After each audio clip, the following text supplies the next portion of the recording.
우리는 보통 날씨가 추우면 지퍼를 올리고 더우면 다시 지퍼를 내리게 되죠. 가끔 지퍼가 고장날 땐 이러지도 저러지도 못하곤 하죠. 그런데 혹시 아시나요? 우리 몸속 장에도 이렇게 지퍼를 열고 닫는 시스템이 존재합니다. 먼저 소장 단면을 보면 이렇게 주름이 있고 주름의 표면에 작은 육모들이 덮여 있습니다. 이 육모를 확대해서 보면 표면에 장상피세포가 분포하는데요.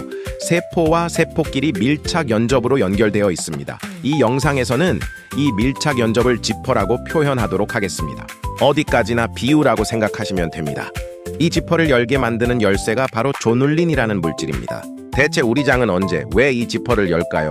그리고 우리 몸은 왜 굳이 위험을 감수하면서까지 이 문을 열도록 진화했을까요? 오늘은 조눌린을 처음 발견한 알레시오 파사노 박사의 연구를 바탕으로 그 이유를 아주 쉽게 풀어드리겠습니다.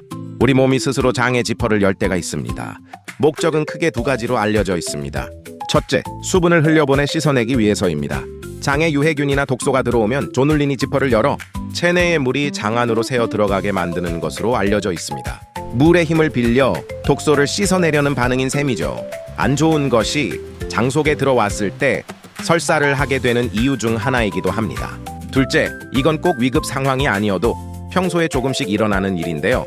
면역세포에게 정보를 전달하기 위해서입니다. 지퍼를 살짝 열어 세균 찌꺼기를 소량 안으로 들여보내면 대기 중인 면역세포들이 이를 미리 감지하고 대비할 수 있도록 돕는 것으로 알려져 있습니다. 그런데 만약 염증 반응이 심해지면 어떻게 될까요? 장은 조눌린을 훨씬 더 많이 분비해서 지퍼를 크게 열어버립니다.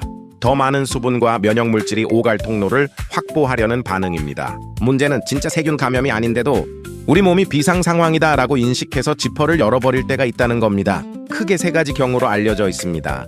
진짜 세균 감염일 때 앞서 말씀드린 그 물청소 반응이 실제로 발동하게 됩니다. 식중독균이나 유해균이 들어오면 비상 스위치가 켜집니다. 밀가루를 먹었을 때 밀가루 속 글리아딘이라는 단백질은 소화가 잘 안 되는데 덜 소화된 글리아딘이 장으로 내려가면 우리 몸이 이를 독소로 인식해 조눌린을 분비해서 지퍼를 여는 것으로 알려져 있습니다. 또 하나, 우리가 스트레스를 받으면 코티솔 같은 스트레스 호르몬이 분비됩니다.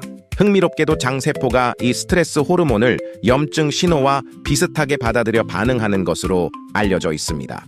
그래서 스트레스만 받아도 조눌린이 늘어나며 지퍼가 느슨해질 수 있다는 것이죠. 결국 우리가 중요한 시험을 앞두거나 극심한 스트레스를 받을 때 갑자기 배가 아프고 설사를 하는 이유가 여기에 있는 것으로 알려져 있습니다. 우리 몸이 스트레스를 장 속 비상사태로 받아들여 지퍼를 열고 그 결과 수분이 장 안으로 새어 들어가며 설사라는 반응으로 나타난다는 것이죠. 지퍼가 잠깐 열렸다가 다시 닫히면 다행이지만 만성 스트레스나 좋지 않은 식습관으로 지퍼가 계속 열려 있으면 어떻게 될까요? 물만 새는 게 아니라 미처 소화되지 않은 이물질과 독소까지 혈액 쪽으로 흘러 들어갈 수 있는 상태, 이른바 장누수로 이어질 수 있다고 알려져 있습니다. 그렇다면 이렇게 한번 열린 지퍼는 대체 누가 어떻게 다시 잠가줄까요? 바로 여기서 등장하는 것이 뷰티르산입니다. 우리가 먹는 식이섬유는 사실 우리 몸이 직접 소화하지 못합니다. 대신 장 속 미생물들이 이 식이섬유를 발효시켜 만들어내는 물질이 있는데 그중 하나가 바로 유익균이 만드는 단쇄지방산의 하나인 뷰티르산입니다.